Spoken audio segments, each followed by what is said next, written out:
Hi, Vigilantes. It's Clara, aka GQM Application on Twitter, here again with the Vigilante podcast with my co-host Julio, and I am on Twitter at Julio_9. So here we are in episode 3, and we're getting ready to talk about new shows and our returning shows that aired this week. But first, let's talk about what we're drinking today. So it actually just so happens that Clara and I are drinking the same beverage. Yes. Purely coincidence. Purely coincidence.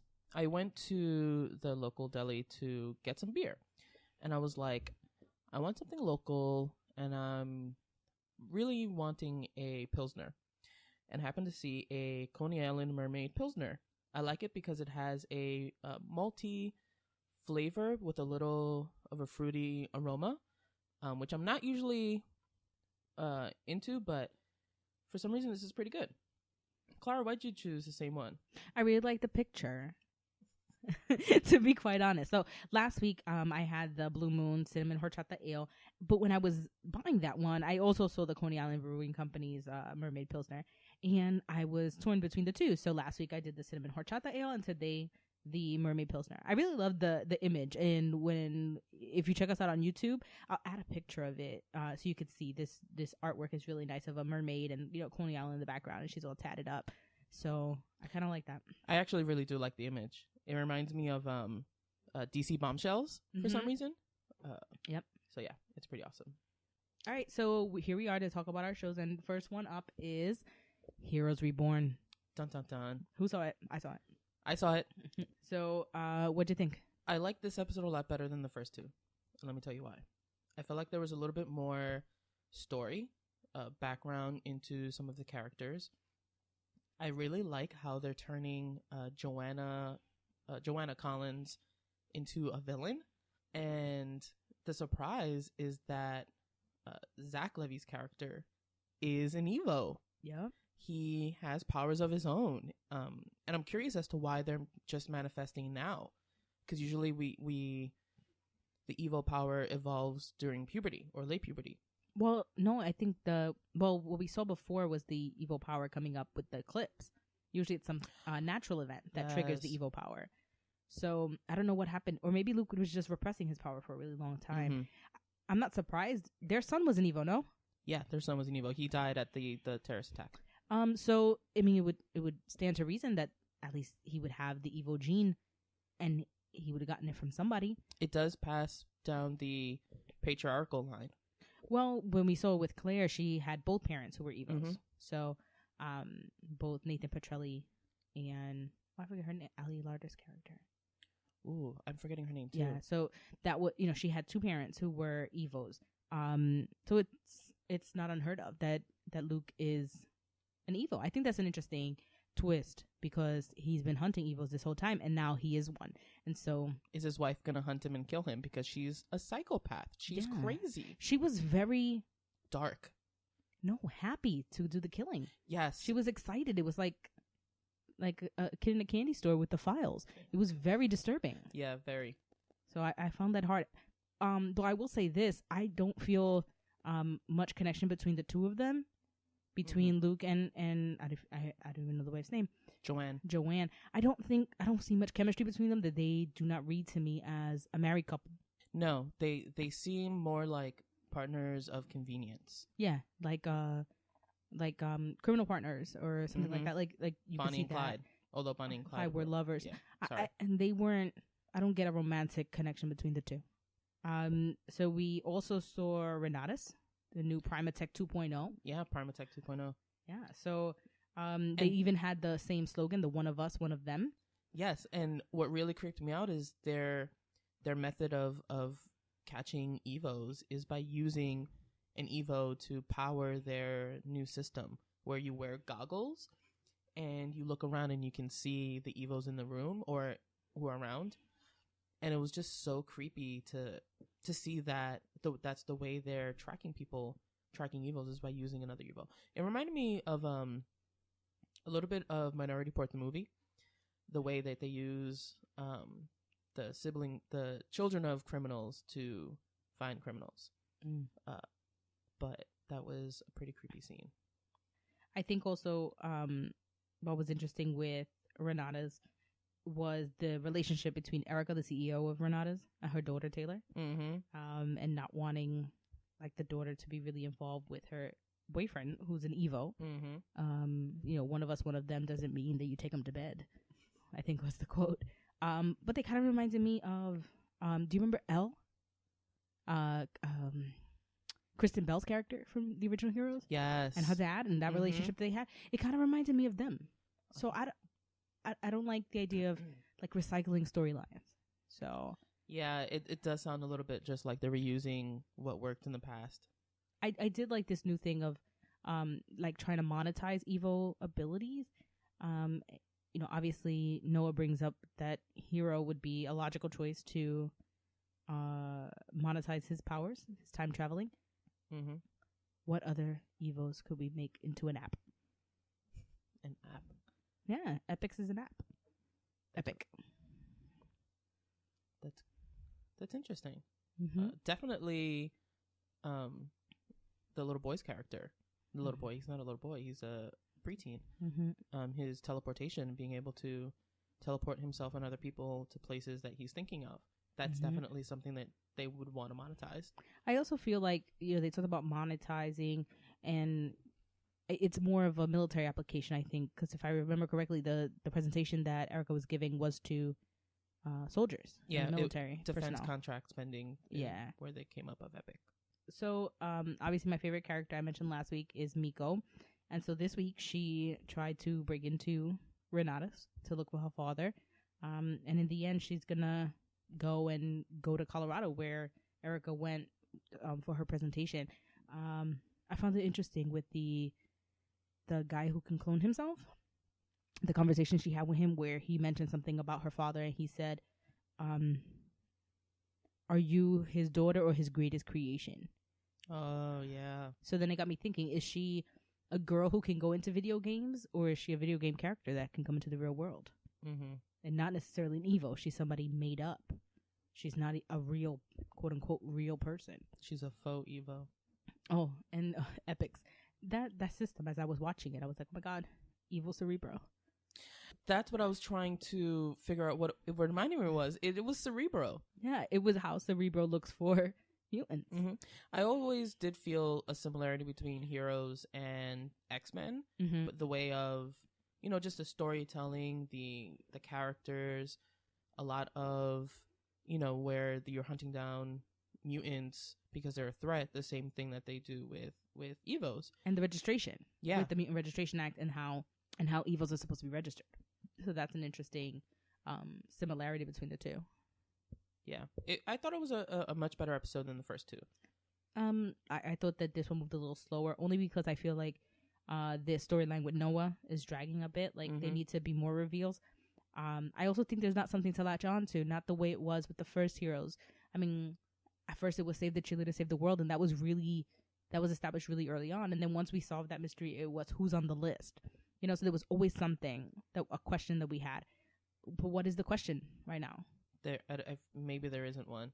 And I feel like it's just filling in holes that we necessarily didn't need to know about. And again, it's it's like you mentioned in another podcast. It's the series that no one really asked for.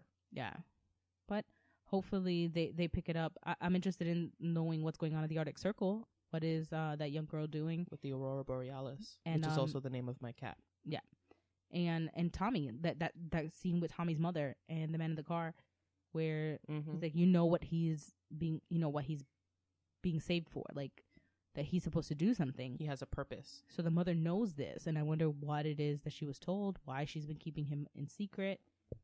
And maybe she's, moving him from place to place, not to protect him, but to hide him.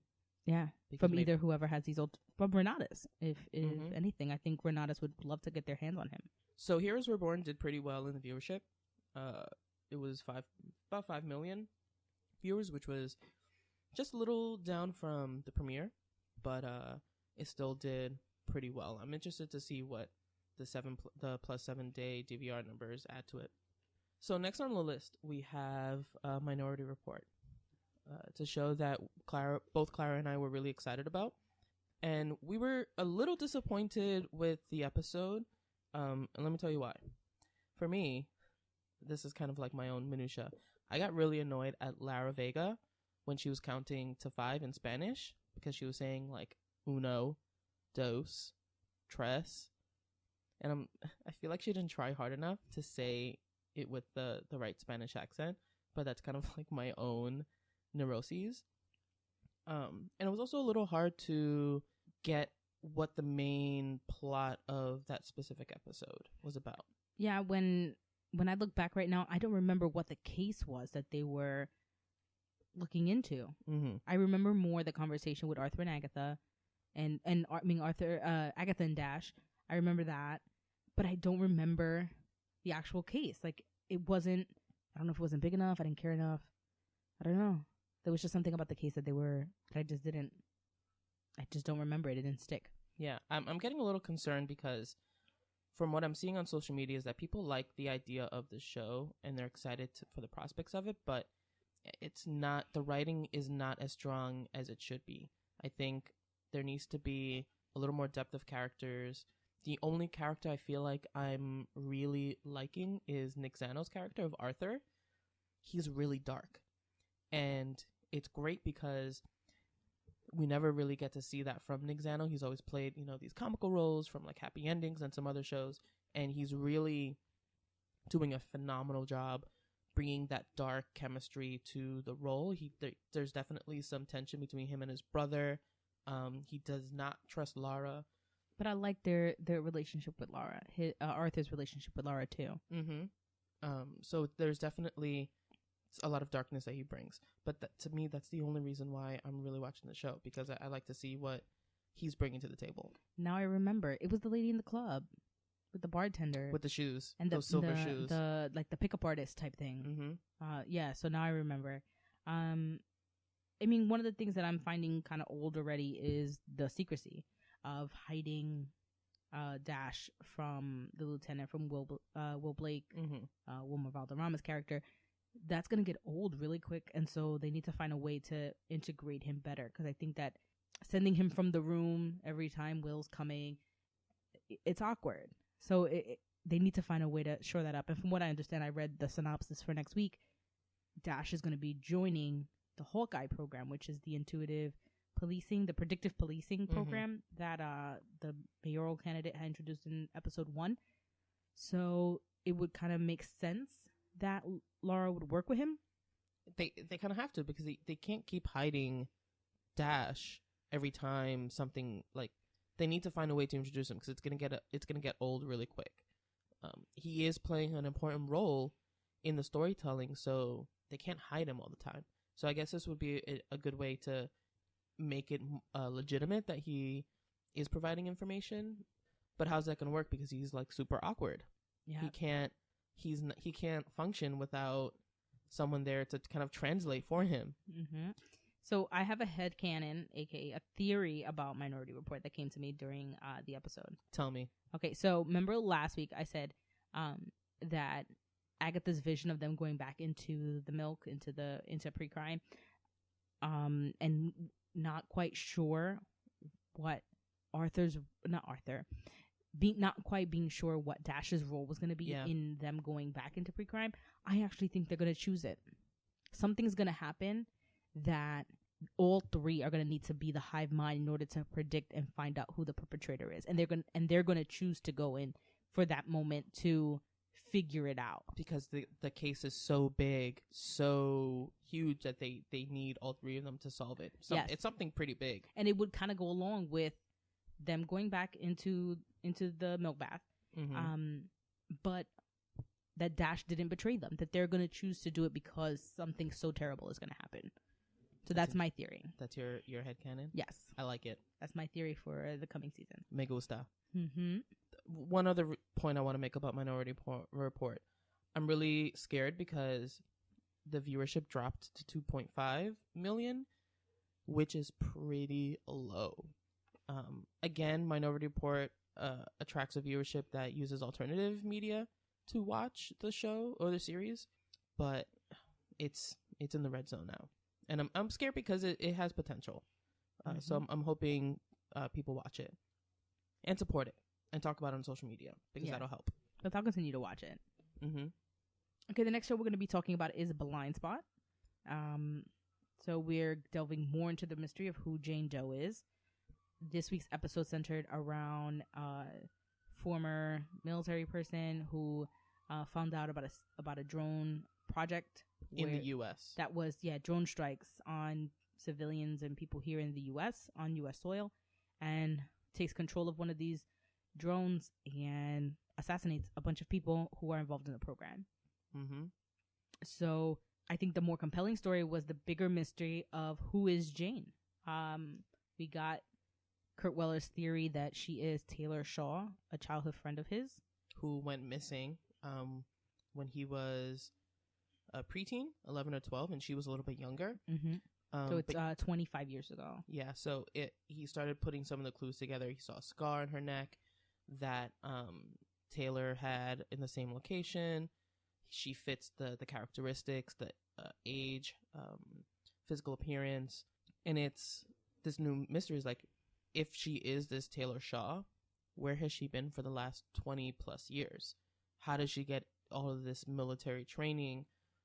Where did she go? Who took her? Who did this to her? Well, the prevailing theory has been that it was Kurt's father who either kidnapped her or hurt her in some way, and that caused them not to have a relationship. Mm-hmm. To this day, Kurt doesn't have a relationship with his father because he believes that his father did something to Taylor. So it's interesting to see how this will match up. For a child that's missing, the Center for Exploited Missing Children will have DNA or something on database for her. And so we'd see if she is Taylor really soon, unless they went the route of, 2 sets of DNA in somebody. If she had leukemia at some point and had a bone marrow transplant or things like that, or an organ transplant. Because I think it would be too easy if she's Taylor, unless something like that and they throw a monkey wrench in it. And then at the end of the season, she is Taylor. She's not Taylor at first, and then she is Taylor. But it's also, she did go missing 25 some years ago. Maybe DNA evidence wasn't collected back then. I'm not too sure. Well, 25 years ago from now is 91. 90. Okay. So yeah, DNA. I'm thinking like the 70s, but No. this, so, maybe they can connect it somehow. And the man who's been following her, to me, seems too young to have kidnapped her 25 years ago. So what is his role? Is he a fellow kidnappee? Was he kidnapped too? Like from his home? And they were raised together, trained for whatever mission this is that they're on? What we do know is Kurt trusts her implicitly and unwaveringly. Mm-hmm. From the very beginning, he has had this connection with her. And didn't know where that came from. And I think now we're starting to realize if she is this Taylor Shaw, that can be why he feels so close to her, and why she also would feel a little close to him.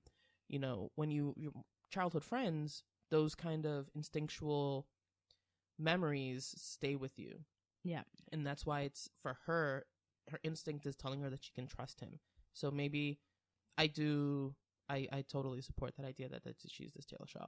What I will say I liked about this episode is I love the action behind it. I felt like I was watching a movie, like this really good action movie. And I was like at the edge of my seat for a lot of the episode. I really thought it was good. It was great storytelling. They did a good job of the multiple stories in the one episode without convoluting it a little bit. Mm-hmm. With the Taylor Shaw and the drone attack. I thought it was excellent.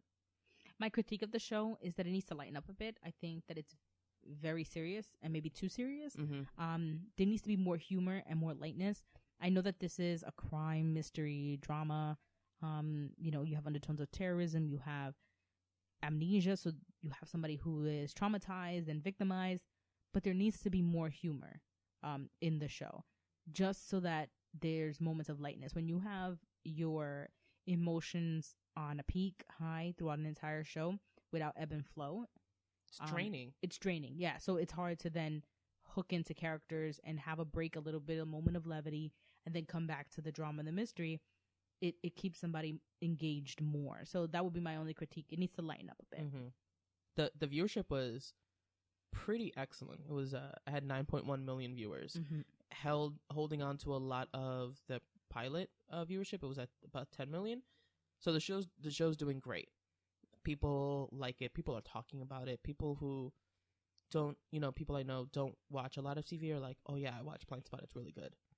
So the show's gonna do fine. Well, I would say like a show that really does use the lightness is something like The Player, where it plays on this drama and this high energy, but then at the same time, there's moments of levity. I really liked this week's episode of The Player. I'm firmly believing that Mr. Johnson, the pit boss, was a player at one point. He was the player at some point in his life. He may have been the only player to have survived because they say it's a lifetime appointment. So you either... Yeah.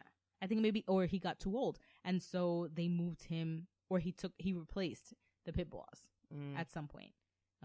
So I think he used to be a player. Why do you say that? Well, there's a couple of clues. His skill set is very specialized in terms of his fighting ability. He took out our player.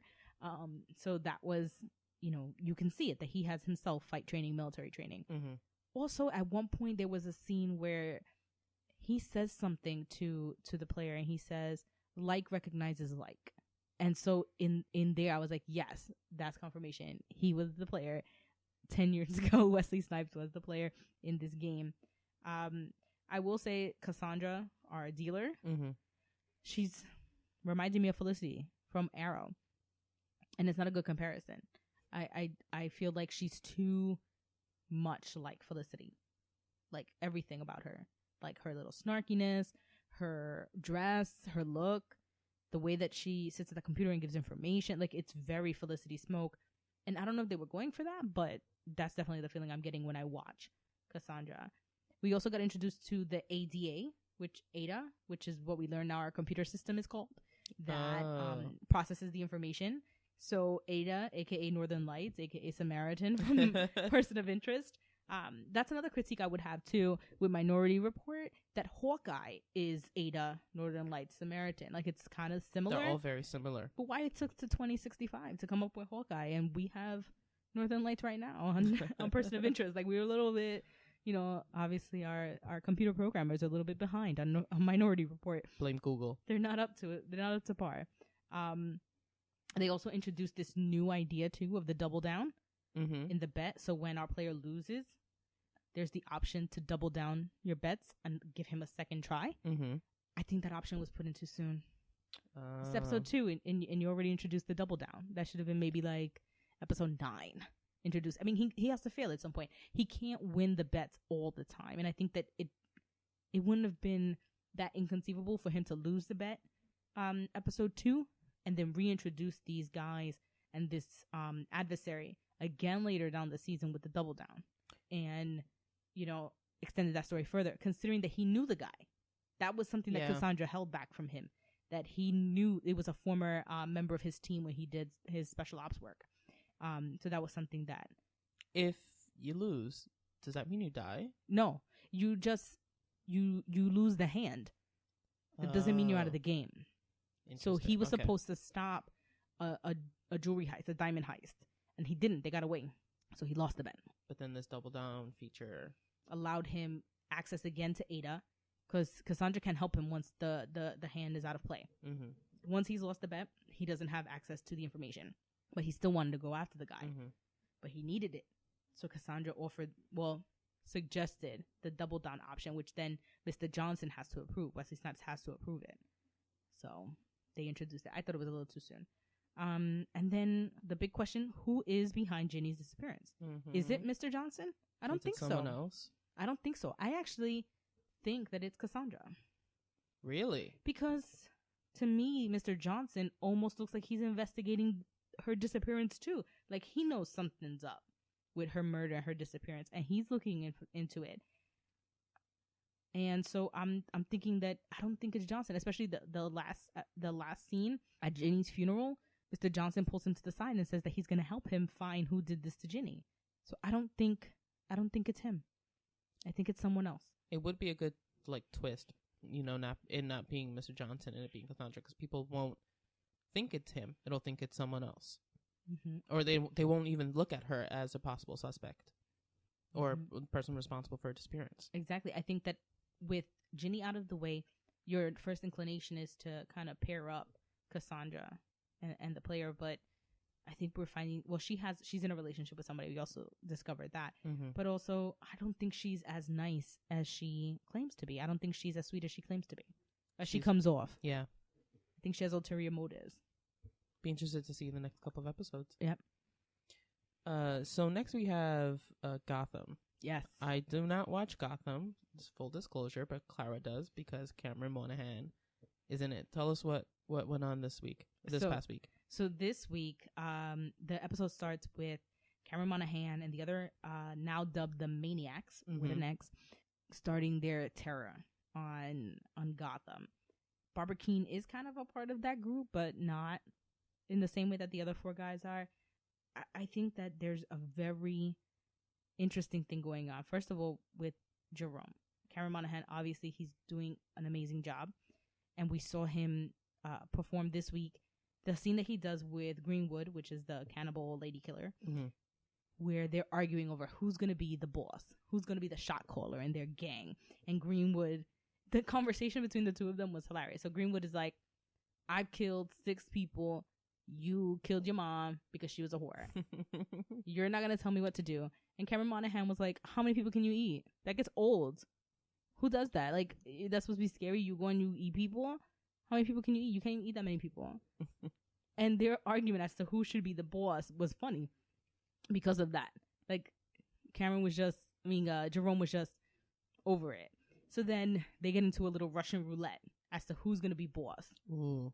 And Cameron Monaghan's performance, when he almost emptied the clip into his own head, but no shots were fired. And as he's doing this straight-faced, no emotion, no flinching, saying, you don't understand how crazy I really am. That I do this and it was nothing to empty this clip into his head. And the other guy is flinching at each point. And then at the end, it's like, well, now we know who our leader is. And so now Jerome, at 17 years old, is in charge of this gang. That's of creepy. Crazy people. So that was really great to see. He's really amazing. Obviously, Barbara Keene, there's a lot of question as to who she is in our Batman mythology. There's some who would say she is Harley Quinn, which is obvious choice because of the blonde hair, that eventually she'll be Harley Quinn. And her connection to Jerome, that through their interactions that this kind of, sends her own path.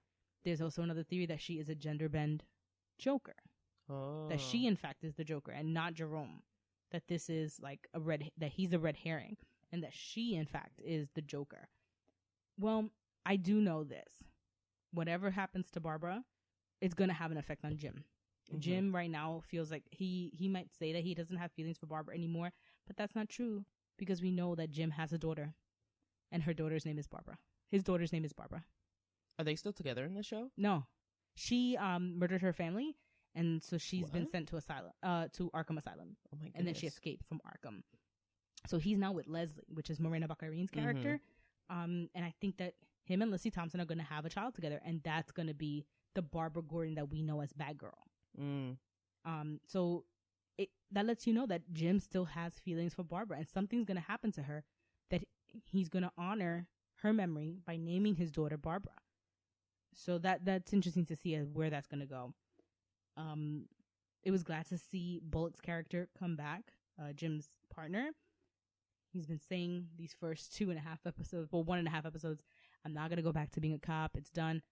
But after the Maniacs go into the police station and kill every cop there's no other alternative. Yeah. It's time for him to come back, and he's going to come back. And I will say, I love Jerome's scene with the commissioner. It was funny and disturbing at the same time. He has her tied up and, explaining his villain plan. And she is telling him how he's going to be killed and that he's never going to get away with this. And then she spits in his face. And he was there talking. So it his whole mouth was open and she spit in his mouth. And he was like, that was kind of pleasant. Do it again. And then he leans in for her to do it again. And she headbutt him. And he was bleeding from his face. It was creepy. It was so hilarious because then he liked it. So he started laughing when she did that. And then he killed her. And then we found that he had made a little tape of himself killing the commissioner, of his plan for Gotham. And it was very, crazy Joker-esque. And that was the final scene of Gotham. Gotham. It was really scary. And Jerome Cam did an awesome job. He was scary. He was creepy. It was disturbing. So he's just killing it. I did see the last couple of maybe 1 or 2 minutes because it recorded on my DVR for the show after that I watched. Mm-hmm. And I saw it and I was like, oh my God, this dude is creepy. Mm-hmm. Creepy as F. My only question was, where was Penguin this whole episode? What does he have to say about the Maniacs? He's going to have a problem with these guys. So I'm waiting to see what's going to happen with there. Obviously, Baby Bats had his little tantrum, too, with Alfred. Mm-hmm. He fired Alfred. Baby Bats. And he told him, get out. You're fired. And sent him on away. And then Alfred went upstairs all pouty and packed his bags and left. He was trying to leave on a train. And then Bruce found him at the train station and said, you're going to come back and you better fix my computer. But then we also met Lucius Fox, mm-hmm. which is Morgan Freeman's character that we met in The Dark Knight. Yeah. So they're introducing him on the show. He's much younger. And we know that Lucius Fox is the one who creates all of the tech for Batman. Yeah. So he's fixing Bat's computer right now. Of course he is. Mm-hmm. He's in the basement fixing. That's all he's allowed to do. He's in the basement fixing a computer that Alfred broke, and that's why Alfred got fired, because he broke the computer in the Batcave. Yes, in the pre-Batcave. The pre-Batcave, yeah, that's a good one. Yeah. So the next show I want to talk a little bit about, very briefly. You don't watch this show, Clara. No, but I watch it and I love it. I think it's hysterical. It is Blackish. It stars Anthony Anderson, as the title, not the title, but the main character, Dre. And this episode, particularly, I wanted to talk about is because it introduces this theme of guns. And it just so happens that recently there was a shooting, and he feels like in order for him to feel safe and for him to protect his family, he needs to own a gun in the house. And that's the only way he feels like he can protect his family. Mm-hmm. His wife, Bo, is very anti-gun. She's like, there's no reason we should have one. We can protect our family without it. Guns, they cause more damage than what they're there for. And of course, the show has a lot of comedy and introduces all these things. But then there's a specific scene where he ends up getting the gun. Bo breaks down and is like, do what you think you want to do. He gets the gun. His father comes into the house drunk and is like wandering, and they think that there's an intruder in the house. And the kids come into the room screaming at the top of their lungs, oh my God, there's someone here to kill us. And Bo breaks down and is like, oh my God, Dre, get the gun. You have to get the gun. You need to protect us. And he's trying to get the gun out of the box because it's still in the box that he was mailed in. And they're like panicking, like, why isn't he getting the gun? And the father comes into the room. It's dark, so they don't see him. And because he couldn't get the gun out, he just holds like the box at them. And it's like, don't move. And it ends up that the gun wasn't even in the box. And it was the father. And then they were like, okay, they calmed down. But the story was just so funny because he talks about the reason why he wanted to get it. He grew up poor in East LA with his family. And when he was growing up, he always felt like the only way he can protect himself was to carry some kind of weapon. He grew up in a rough neighborhood, and that was the only way you can protect yourself. And he, as a father, instinctually, that is still in his mind. And it's really hard for him to kind of get out of that. And his wife didn't really understand that because she lived a little more sheltered life. Mm-hmm. And she didn't feel that way. And now that she kind of saw that, she's like, well, right now we're providing for our family. They're safe. And maybe when our son, Dre Jr., has kids, he won't feel the same way. He won't feel like the only way he can protect his family and his kids is by having a gun. So I really liked that they acknowledged his backstory, and that they really did a good job with the story as a whole. I really like the show because they do talk a lot about stories or topics that are a little taboo, particularly because he's an African-American man who has a really great paying job in marketing and advertisement, and their family lives in a beautiful home. His wife's a doctor, and they do, break that stereotype. And I also like that their kids are kind of stuck in the middle because they're like, you know, his dad wants to teach them about, you know, Black culture, and his kids are like, his son kind of bougie. Yeah, they're a little bougie. And he doesn't like that his kids are bougie. But he is a little bougie himself, and he doesn't acknowledge that. So I like that it's a little lighthearted, but it does talk a lot about what's going on and all that. And it's a great show. And I actually only watch it because a coworker of mine, when we saw the pilot a couple years ago, give him a shout out, Mr. D. So Mr. D told me to watch this show because he wanted to get someone else's opinion on it. And I really like the show. I think it adds a little reality with some comedy. And I think it really does a good job. And I'm not always a fan of Anthony Anderson, but he does a really good job in the show. And of course, the show does really well. It comes on right after Modern Family. So it's a phenomenal show. So if you guys have a chance to check it out, I think you should. It's good comedy, but it's also really great storytelling. What we got next, Clara? Well, I also want to talk about Limitless. It's just a couple of things. I think that, you know, getting into its groove a little bit. It's very lighthearted, so the entire first sequence was funny of them like poking and prodding him and testing him and seeing what he could do for weeks on end or for days on end. And it was funny because he's talking about his experience in the FBI. But it comes a couple of questions come out of this. So the first thing is that he's very concerned about who Eddie Mora is, which is Bradley Cooper's character. Who is this guy?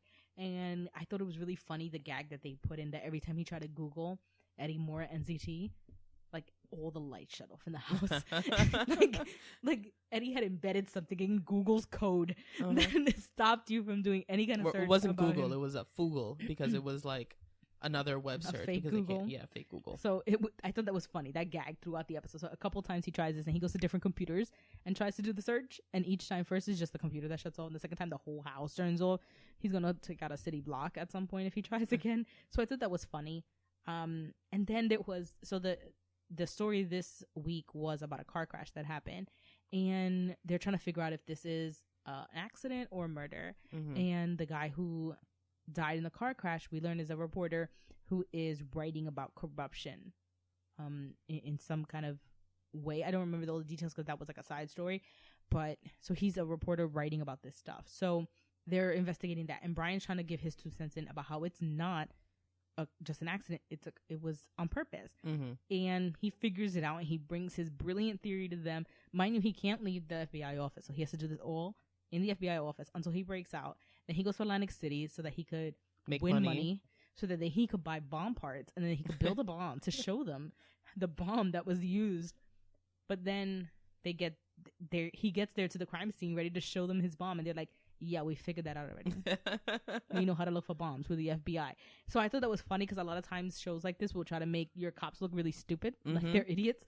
And this was refreshing. Like, yeah, we know that people have bombs, and we know what bombs look like. We have people who are experts on bombs. We know this was a bomb. Yeah. But then the twist was, what we find out is that the bomb never went off in the car crash.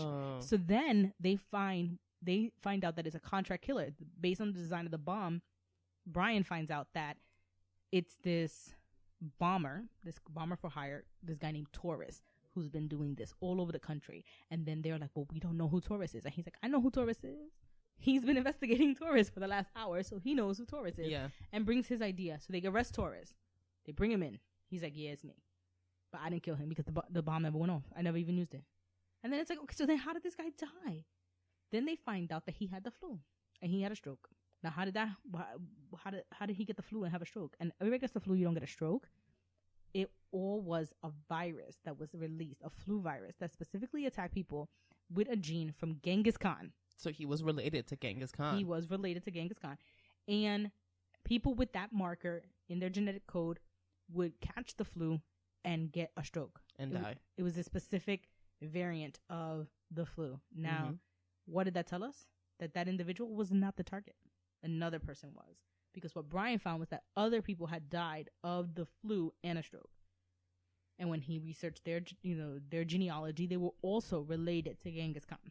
So then they traced it all back to a coffee shop, and somebody had aerolized the virus and thrown it on a cup, but they didn't throw it on our murder victim's cup from the car accident. They threw it on someone else's cup. And that was the target. When they researched who he was the swing vote for a defense contract committee to Mhm. decide, appropriations committee, to decide who was going to get money. And one of the people up for money was a bioweapons Manufacturer. firm. Yes. So that's who our killer was, but they couldn't prove it. So one of the greatest moments of the episode, Brian stands up in the middle of the office and he says, listen, your boss is using your research to kill people, has killed 4 people, and I know that you hate him and think he's an asshole. So if you have evidence that he's done this, email it to me right now.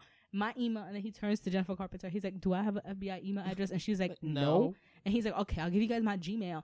And he gives him his Gmail address. And then immediately his phone starts to ring. He's like, oh, I got one. And then it starts bing, bing, bing. His phone just keeps going off. And so he gets all these emails from the employees at the company, all willing to rat out their boss. Exactly. So that was fun. That was cute. And the other big surprise is, well, the big question actually is Eddie Moore a friend or foe? I think that we saw in our first episode, he kind of was like the savior guy. You know, I'll give you this shot. It'll protect you from the side effects of NZT. But then at the end of the episode, Brian expresses to Jennifer Carpenter that he feels bad not being able to tell his father what's going on. And she tells him, you may have signed a contract with us, a non-disclosure contract, but at the end of the day, you have right to an attorney. That's guaranteed by the Constitution. So he decides to hire his father as his lawyer, and therefore he could talk to his father about what's going on. So he gives his father $10. And he says, you are now on retainer. You're my lawyer. It's like, is this all I'm worth? Yeah, kind of. His dad was like, what? This is what you think of me? $10? But just as he goes to tell his father his secrets, here comes his new home health aide. Who is the nurse who gave him the shot that protects him from the side effects of NCT. Exactly. Who's hired by Eddie Moore. Yes, so she's going to be watching him. And I think that was interesting. The show is very funny. It's very light. And you need a little darkness to kind of balance that out. Yeah. It's kind of the opposite, as I was saying, with Blindspot, where it's too dark. You need some lightness to balance it out. This show was a little too light. And this ending at the end was kind of the darkness to balance it out. Like, yes, it's all fun and games. You get to be smart for 12 hours. But we could kill your dad. We can go kill your father if you go out of line. So I like that, to add a little edge to the story. Thought it was funny. It was definitely a good episode. So the next show we're going to talk about is a show that both of you and I were really excited to see. Yep. It was Agents of S.H.I.E.L.D. I like how on my notes I put Agentes de S.H.I.E.L.D. Which is funny because that's what me and my sisters call it, Agentes de S.H.I.E.L.D. It was such a good premiere episode. Yes. It reminded me so much of what I fell in love with the pilot that it reminded me of a movie. It had really great action, the great storytelling, the casting was on point. I thought it was probably one of the best premieres outside of the pilot. What did you think of our Inhuman, Joey? I loved him. I loved the diverse casting. I liked how he wasn't prepared for the change, as most of the Inhumans have been. So he had no idea what was going on. He thought he was a freak. He thought he was losing his mind. And now he's thrust into this world of where people like him exist. And there are things such as aliens and a flying bus and, people who are trying to kill him. I also like how you said diverse casting. Juan Pablo Raba, who played Joey. I like that. I like when they incorporate characters, minority characters. Being Puerto Rican myself, seeing Latino characters on TV is very important to me, especially when what their character is about is not about being Latino. So his character was nothing about being Latino or being gay. His character was about being an Inhuman. That was what his storyline revolved around. And I like that. I like when shows don't make the entire story about their, identifying characteristics or their race or their sexuality or something like that. So I liked that casting of of Joey, and I'm hoping that we see more of him. I'm hoping that he's the beginning, our first recruit into Secret Warriors. Yeah. So I'm hoping that he stays on as part of Daisy Johnson's, crew. He is listed as a guest star and not just for that particular episode. So we may see more of him. I will also say that Ian de Castecker's performance as Fitz was probably the best I've ever seen him. He that kind of that raw emotion when he was trying to figure out what happened to Simmons and like trying to find her. It was amazing. It was really good storytelling. It's also when you juxtapose it against the scene when he was in Morocco and how confident he was, but we haven't seen Fitz like this, and he was very confident, very badass, suave, going in there. I'm the man, and you're gonna do what I say. It was very nice to see that, and then in the very same episode, our closing scene with him and the monolith and his feelings about where Simmons is.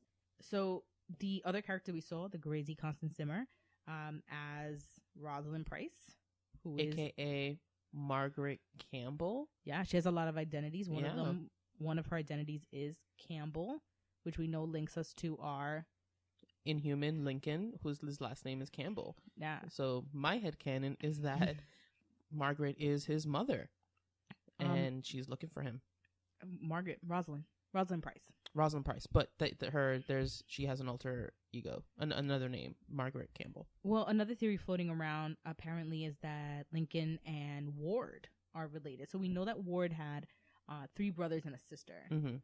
We don't know how old the sister is compared to the brothers. So there's a theory going around that Lincoln is the younger brother. We know about Grant's relationship with his older brother and a little bit about the one with his younger brother, but we don't know who they are. Yeah.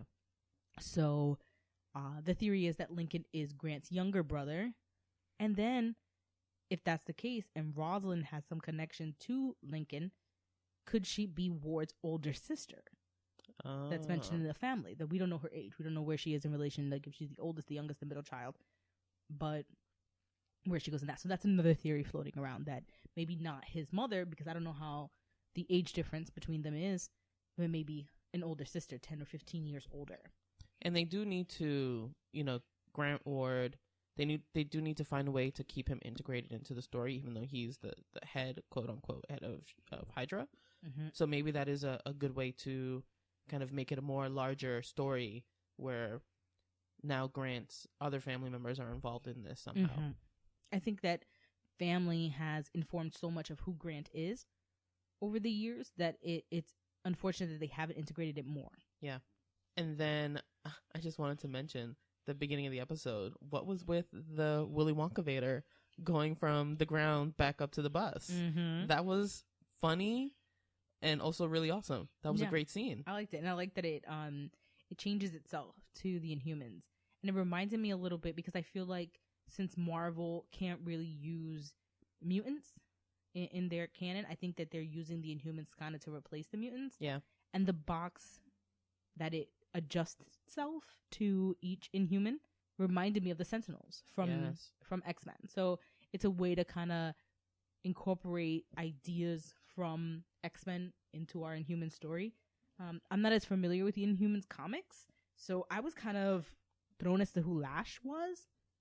Apparently he's a purist of the Inhumans and feels that going through the mist is an honor, and doesn't like people who go through the change without proper preparation approval. So now he's going after all of these new Inhumans. But at the same time, they had no control over this. This was done without their knowledge through fish oil pills. Yeah. And then the other thing is with that is that it seemed that he was at the hospital for Lincoln. But Lincoln didn't go through the change without preparation. So why would he be upset and be after Lincoln?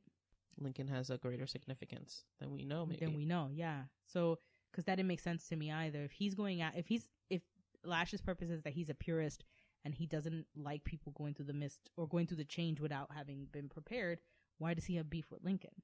No idea.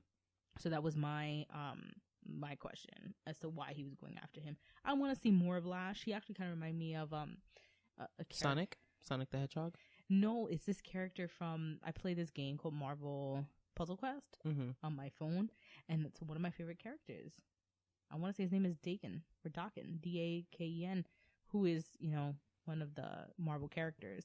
But he kind of looks like that with this mohawk thing. So at first I was like, oh my god, is this the guy from my game? Is he coming into my TV? But no, that wasn't him. So I have a question for you. Answer. The scroll that Fitz went and got, it's a death at the end. What do you think that means? Someone's got to die. Someone's going to die. It just means that you die. Maybe the only way to get someone out of where the monolith takes you is by death. But where does the monolith take you? Xandar. I don't think it's Xandar. It's some planet. I think it's outside the of Kree homeworld Could be. because we saw Xandar in Guardians of the Galaxy. It didn't look like that. No. But I will say this: Xandar did have, what was it, like 3 moons? This place looked like it had 3 moons too. So maybe it's in the same system. Maybe it is the Kree homeworld.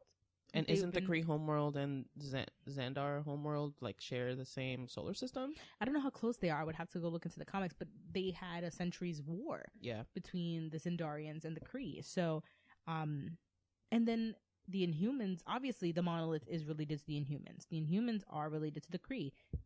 Krees came to Earth during ancient time and mixed with the human population, and this is where we get the Inhumans. Mm-hmm. So it stands to reason that it would be the Kree homeworld, or a colony of some kind where they were mixing Krees and humans, genetic testing. So maybe it has something to do with the Kree. It's definitely involved. Well, my theory on the whole death reference, maybe it's a tie-in to the movies. So we know Thanos is our main villain for the MCU. Yeah. And we're going to see how that story plays out in Infinity Wars. But if you remember at the post-credit scene of the first Avengers movie where they say to Thanos to court, or Thor to court. No, to challenge the warriors over the champions of Earth is to court death. And he turns around and smiles. Yes. So if you're familiar with Thanos from the comic books, he is in love with a celestial being, Death. And he's always trying to impress her. So his entire destroying of worlds, of galaxies, everything that he does is to impress this being, Death. And so I wonder if that is where the monolith takes you, to her.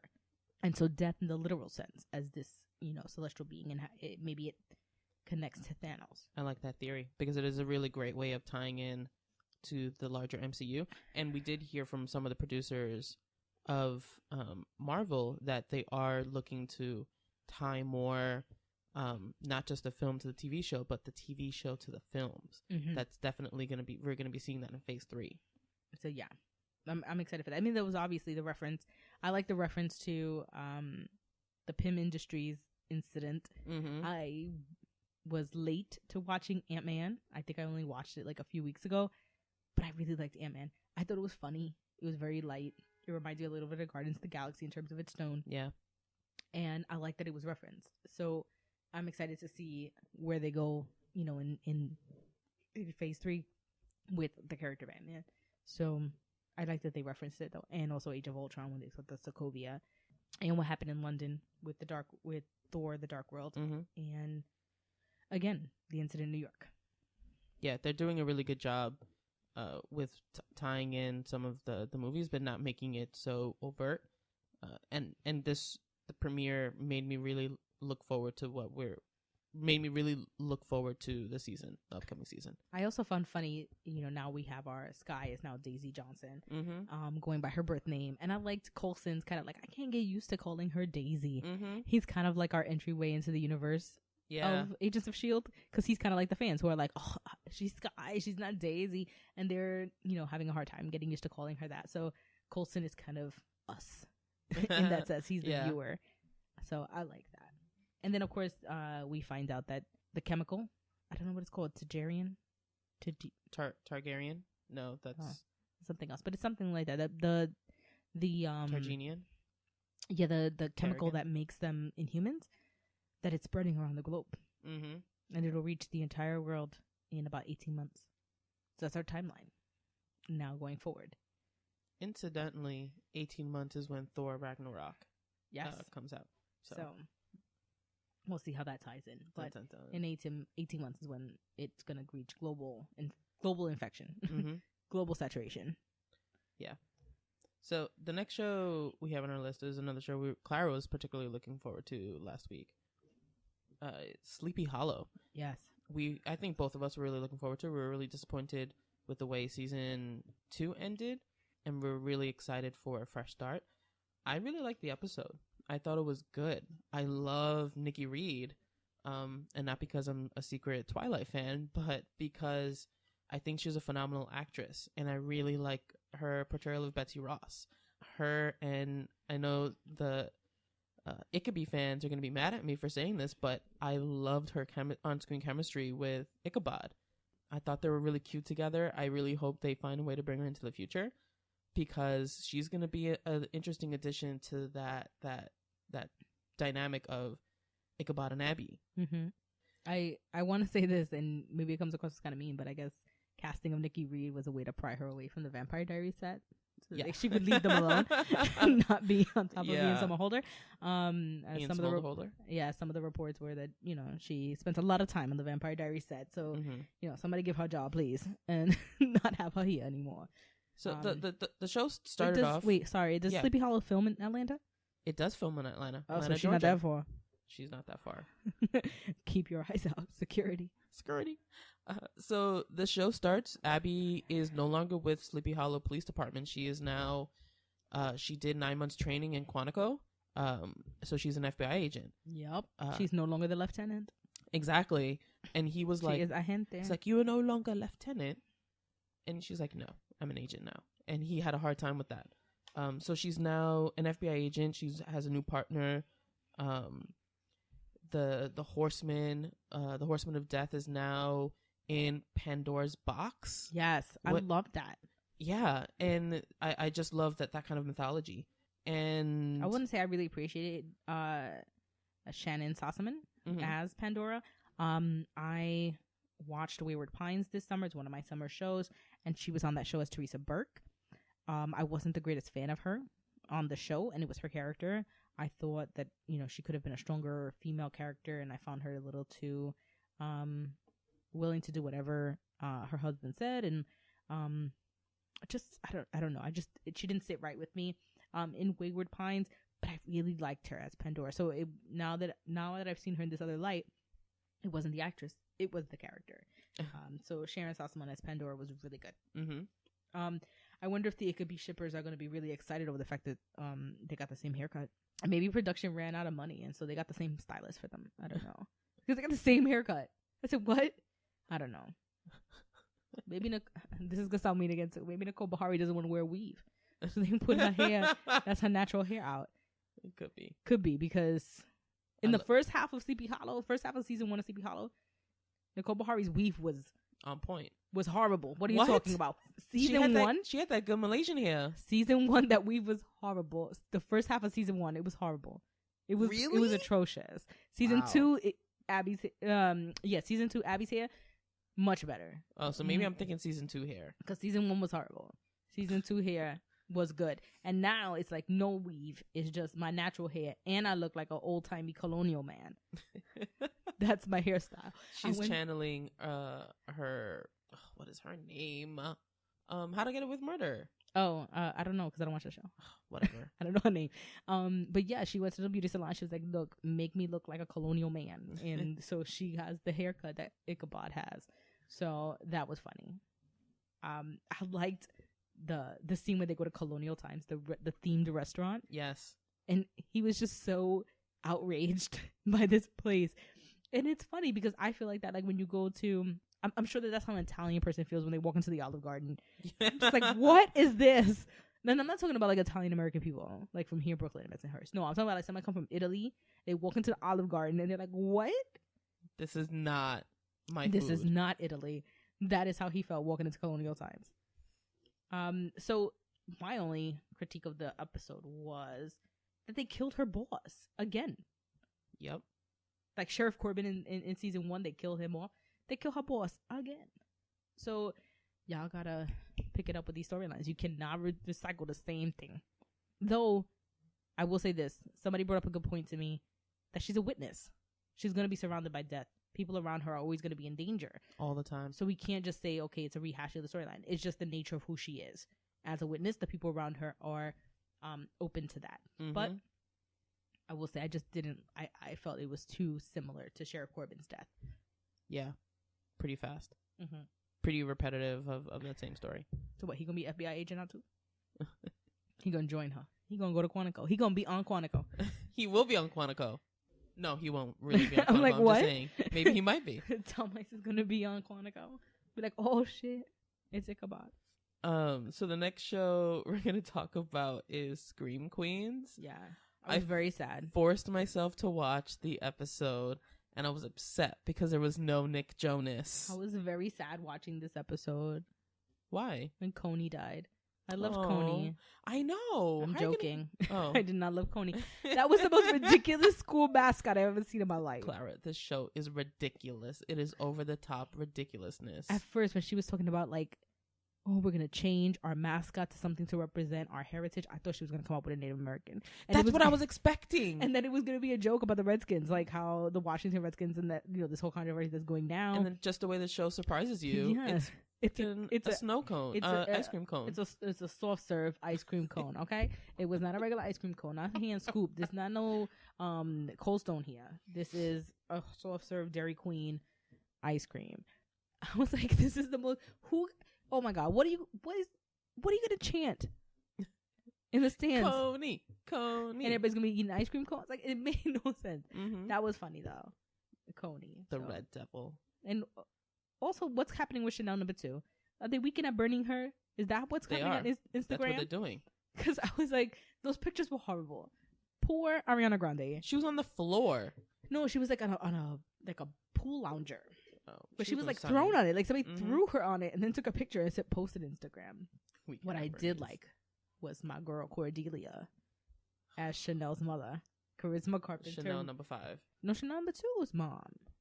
Oh, that's right. Sorry, Chanel Grande's #2's mom. Mom. So it's played by Charisma Carpenter from Buffy the Vampire Slayer. And Angel. Our resident mean girl, Cordelia Chase. So I thought that was nice to see. So our Cordelia, I was so excited. I was like, "Ooh, it's Cordelia. She's on my TV." What did you think about Hester as the new Chanel #6? They did a makeover, so they dolled her up a little bit. And she's like, I am in so much pain right now because I don't have my neck brace on, but I'm so excited with joy that it's covering up the pain. So I'm excited to see like where they take that Chanel #6 storyline, you know, with what's happening with Hester. I like that Chad is the one who said, like, you know, all your pledges are ugly and this is why I can't be with you. And then so she said, okay, so then I'll just make them over and they'll be pretty. So I thought it was funny. I also our guy from the frat, from Chad's frat, who lost his arms, all I could think of as I'm watching it is Most Popular Girls in School. If you haven't watched Most Popular Girls in School, go to YouTube right now and go watch this show.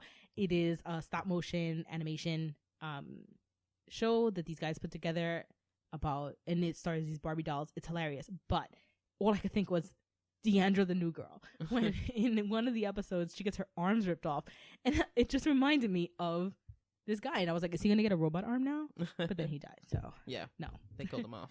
So the question is, who is Greenwell? So that was one of the mysteries that came out. So we learned that there was a student who attended the college who just after the bathtub incident dropped out with 2 credits to go before graduation. So who is Greenwell? We don't know. I have a theory. Tell me. It's a demon, a dancing demon. Dancing something isn't demon? right there. I hope you guys got my Buffy reference. I'm in a Buffy mood. So my theory is that Gigi is Greenwell. Gigi is the president of Kappa Kappa Tau, the president of the national chapter. Oh yeah, the one who's stuck in the 90s. Yeah. So if you guys remember from episode 1, Gigi is asked why she dresses the way she dresses, and she says, "My therapist says a traumatic incident happened to me in the 90s, keeping me stuck there psychologically. What if the incident was the bathroom baby?" And then she dropped out. Yes. So 2 credits shy. So I'm wondering if maybe that, if Greenwell is Gigi. My other thing was, the other hilarity of the show is when they accuse Zayday of being the killer. And that was pretty funny. And the How to Get Away with Murder reference. Yes. #cahoots. That I was laughing hysterically. #cahoots. I was dying. Yeah. I thought that was funny. One thing I did not find funny was Munch's sound machine. That whole gag. Oh my gosh. Went on too long. It just wasn't funny. It was also creepy because of the screaming voices. Yeah, I didn't like it at all. Like, it was just, for a show that's ridiculous, I didn't find that funny at all. But you know what?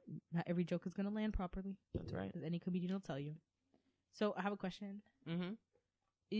Do you think Grace's father, Wes, aka Will Schuester, is the killer? He has to be involved. There was a specific scene that he was talking and just making a comment, and he just looked really creepy. He gave me that creepy vibe. he is involved somehow in this. Whether he's a Red Devil or he is, he has to be involved. Maybe he could be old enough to be the father? Yeah. So maybe he's seeking revenge on something. Maybe that was his girlfriend. Ooh. And the baby was his. I think it's interesting. He makes a comment when he shows the class, the Chainsaw Massacre. Yeah. Which is no coincidence that this week's episode, weapon of choice was a chainsaw when he showed his class, Texas Chainsaw Massacre. He says we're all running from our chainsaws of our past. So what happened in his past? He's the Red Devil. Maybe him and Boone. He is in cahoots with Boone. Hashtag cahoots. There were 2 Red Devils. There were 2. So maybe it is him. They just need to bring back Boone because I love him. Yeah. So our last show that we're going to talk about is Quantico. Julio, I know, was very excited to watch the show. So Julio, tell us what was going on this week. So it was the pilot episode, which we had talked about previously, but I was really excited because I wanted you guys to watch Quantico. And after our first episode, someone had tweeted me and said that because of our podcast, they decided to watch Quantico and Awesome. they loved it. Give them a shout out. So it is Pip131, you on Twitter. I love you, boo boo. He said that he watched the pilot and he really, really liked the show. And a lot of people I know just randomly started watching the pilot and they loved it. Incidentally, it averaged 7.4 million viewers, which was the highest rated Sunday night show since the Desperate Housewives finale, which was over 3 years ago. So it was definitely a popular show. People are loving it. They're talking about it. I'm really excited for tonight's episode because we're being introduced to a new character, a new recruit, played by Rick Cosnett, who is from The Flash. And he is playing a love interest for Simon, yes. Simon, the Virgin Simon. He's playing a love interest for him. So I'm really excited for it. I love Rick Cosnett. And the premise of the show is just amazing. I really feel like this is going to be the hit of the fall season. Quantico and Blindspot, for me, are the breakout stars of this fall season. Yeah, I liked Quantico too. I liked it when we saw it at Paley Fest. I watched it again when it aired. I didn't watch it live, obviously. I watched it later on in the week. I had DVR'd it. So I really liked it. I think that it will do well.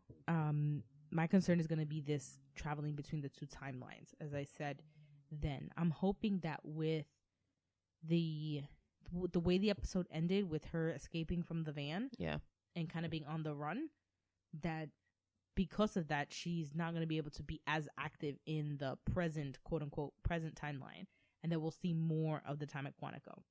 My other concern for the show is twofold. I think that there is something about shows that have an end date, right? So Quantico is the training camp for agents, but Quantico can also be the headquarters of the FBI. But there's just something to me about a show that is about people on a training thing. At some point, they got to graduate. I guess Quantico will have an easier time of it because if she's stationed at Quantico, but it kind of reminds me of a show like Rookie Blue. Yeah. At some point, you ain't a rookie no more. I don't understand. How is it still Rookie Blue? You've been a cop for 5 years. I don't understand how this is happening still. You're still a rookie. So there's shows like that when you title a show like that, where you give yourself an end date. I think there was another show at one point that was The Wedding. Okay, you're prepping for a wedding, but at some point y'all gotta get married. So what's gonna happen next? What's gonna happen next?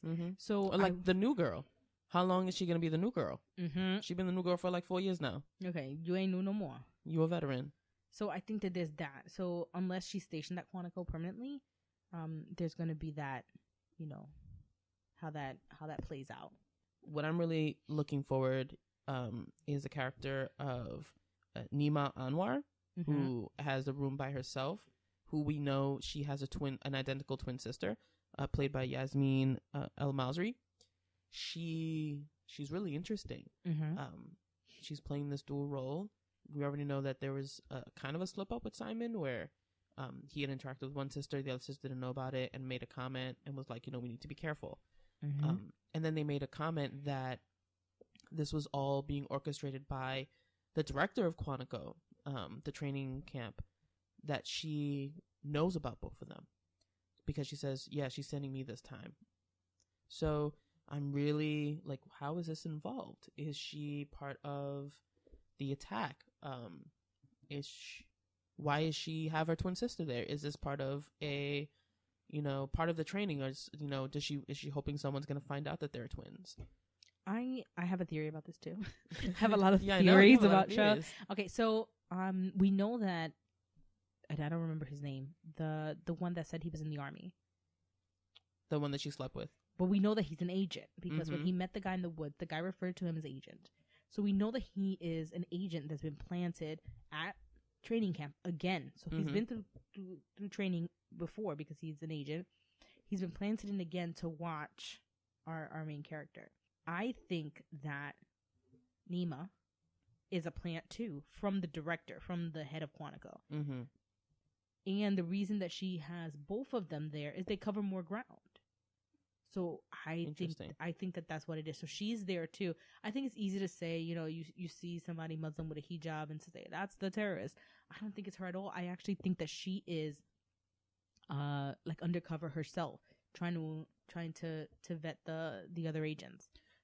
Also, but I don't think that the director doesn't. I don't think she knows that the other guy has this agent in the field. I think they're working against each other and they don't realize. I think that's what it is. They're working against each other. They're counter purpose and they don't realize that this is happening. Mm-hmm. So I wonder where eventually that'll go. But I believe that. I think she's a plant from our director. So I'm interested to see. I mean, after the pilot, my thought is always to suspect the least suspectful. Suspect the least suspect. Why can't I say it either? So the most unexpected one. So I think it's either going to be the blonde recruit that her family died in 9/11. That she was in Unreal this past summer, and I loved her on Unreal. I think that either her, because of her anger as to what happened to her family, or it's Simon. Interesting. Those are the ones you least suspect. Yeah, those are the ones you can least suspect. So right now, I'm wavering between who it is, the two of them. Or it could be our golden boy who's only gold-plated. A recruit who, got into Quantico through his family connections, but in reality is not a good agent. Maybe it's him. I can believe him more than Simon. Simon seems too goody two-shoes for me to be the terrorist. It's always the good ones. So let's talk about what we're excited for next week. There are a couple of returning shows that are premiering. I'm really excited for Arrow, only because I'm going to an Arrow viewing party this Wednesday. That's Clara clapping. I'm very excited for the premiere. We know that Malcolm Merlyn is the new Roz. Stephen Amell as Oliver Queen has run away with Felicity, allegedly. And now someone, Diggle has to bring them back together because something's going on. Something's a brewing. I read an interesting theory this weekend. You and your theories. I know. I gotta stay offline. See, this is why you stop what you don't read. It's why I tell you guys. If I go online and I start reading things, these things get in my head, and then I'm like, oh my god, and I'm watching the show, and it's like, but this is not what I read. So this is why I don't like to read spoilers, and I don't like to read theories, but I did read a theory. Apparently, the theory is that Malcolm Merlyn is Oliver's father. Shut up. Evidence. Apparently, John Barrowman said in an interview at some point that originally Oliver was supposed to be Malcolm's son. And that John Barrowman said, that's a little too Star Wars. What if it's Thea? And that's why Thea became Malcolm's daughter. And we all know that almost every character is a red herring. Yes. The other proof is that when they tested the arrow that killed Sarah, it was an almost 90% match to Oliver. That's why we then learned it was Thea who did it, not Oliver. But if they only share one parent, it would be less, 50% or less. It would be 50% or less match to Oliver Queen. Boom. Boom. What? But then she dropped the mic. But also think about it, guys. Merlin's a great archer. Oliver's a great archer. Thea's a great archer. It runs in the family. maybe Moira was also an archer. We don't know. She did. She is dead. And who's to say that she didn't have an affair for a long time with Malcolm? Or, conversely, that Malcolm really isn't Thea's father. If she was having an affair with Malcolm, but she was also sleeping with her husband at the same time. Mm-hmm. So, who's to say she didn't get pregnant by her husband? That's true. How could she be so sure that Thea is Malcolm's daughter? Maybe he did blood testing. I don't know. Well, she would have done it. Moira would have done it if that was the case. Because Moira is the one who told Malcolm. He didn't find out on his own. Okay, what else are you looking forward to? I'm also looking forward to The Flash. We're going to get Jay Garrick as the OG Flash. Mm-hmm. So I'm really excited to see, also to just find out the conclusion of that cliffhanger we had in May. Yeah, who saved Central City? Exactly. So I'm really excited for The Flash to come back. That comes Tuesday. I'm excited for Supernatural to come back next my boys. Season. A little side note here: Julio never really watched Supernatural before this summer. Yeah, he went to his first Supernatural convention, and then breezed through from mid-July to now 10 seasons of the show. I finished in the beginning of September. So wow. So from July through September, or August, I would say, I watched 10 seasons of Supernatural. And I want to say, I think that's my record. I've never done more than 6 seasons in a row before. So I feel like I should get some kind of medal or award. Do you have something for me? I have a beer. Mermaid Pilsner. I have a Coney Island Mermaid Pilsner for you. In all seriousness, I have grown to love Supernatural. I have embraced it. I finally get why fans love that show so much, because the relationship, not just of the brothers, but also of Castiel and Crowley, and a lot of other, the secondary characters. It's a really good show, and I am a diehard Supernatural fan now. Yeah, a convert. I am. So I'm looking forward to Supernatural. So I'll be watching the premiere next week. What else are you looking forward to? I'm excited for Madam Secretary. It's going to be airing tonight. It's not a super popular show. It's its second season, but I do have a soft spot for political dramas. And this one reminds me a little bit of The West Wing, kind of with mixed in with political animals, but not so like heavy on the soapy aspect of it. But it's a really good show. Tia Leone stars in it. And I like the show, so I'm excited for that to come back tonight. I'm also excited. Next week Sunday, is The Walking Dead, my favorite medical drama. It is not a medical drama. Stop. It is a medical drama. So I've been watching, my zombie show. So I have Fear the Walking Dead from this summer, Z Nation, which started a few weeks ago, and The Walking Dead, which is starting soon. So this and week, iZombie. You watch iZombie? iZombie. I think it's coming back next week. It comes back this week, Monday. Yeah, so I'll definitely be watching that. So yes, I do watch a lot of zombie shows. So Fear the Walking Dead ends. The finale is tonight. Mm-hmm. So I gotta watch that, and then next Sunday is the premiere of The Walking Dead. So I will be watching that. Is it the season premiere or is it the mid-season? Season premiere. Oh, season premiere. Okay. The other thing that's ending soon is The Strain. It's another one of my summer shows that's bleeding in a little bit into the fall.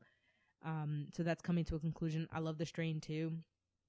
It's another one of these medical dramas that I like. But this one takes it more in terms of that. Like it is really, they call it a plague. We know that it's vampires. It's, as Sakarian calls it, the Strigoi. But to everybody else who doesn't believe in mythical creatures, it's just a plague. Mm-hmm. A plague in New York City. So that's interesting to see. I love the shout out to Brooklyn, shout out to Red Hook, Holla. Who in The Strain, the residents of Red Hook take to the streets to fight the Strigoi. Good for them. Instead of cowering in their houses. So that was really good. That was a few episodes ago, but we're going to see how this season ends with everything that's going on The Strain. Is it a series finale or season finale? Season finale. Okay. It's not. This is season 2 of the show. So we'll see where it goes from here. And then it says Zakarian. His name is Zatrakian. Zakarian is like a celebrity chef. Why did that name? Yeah, Zatrakian. Okay. And then next week, we are going to Comic-Con. Yeah. We talked a little bit about that in the last episode. We're going to be seeing some really awesome panels. We're hoping to meet some cool new friends at some meetups. And we're going to have potentially some special guests in our next episode. Some two cool girls who have a lot to say about some of the shows we talked about. And also some of the panels we're going to be seeing. So next week's episode will probably be like a supersized, because we'll be talking.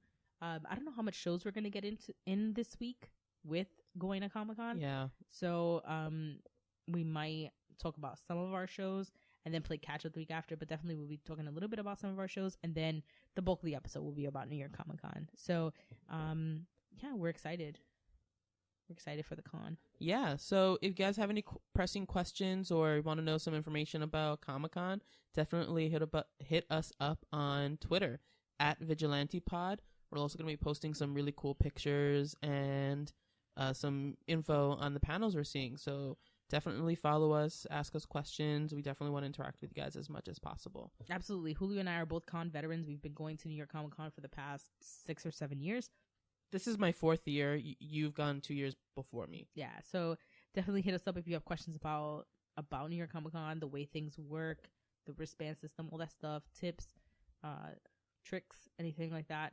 Yeah, definitely hit us up. We're not new to this game. Yeah. So hopefully we'll get to meet some of you guys at New York Comic Con. And if not, follow us on social media. So this is the Vigilante Podcast. Out. Bye, guys. Deuces.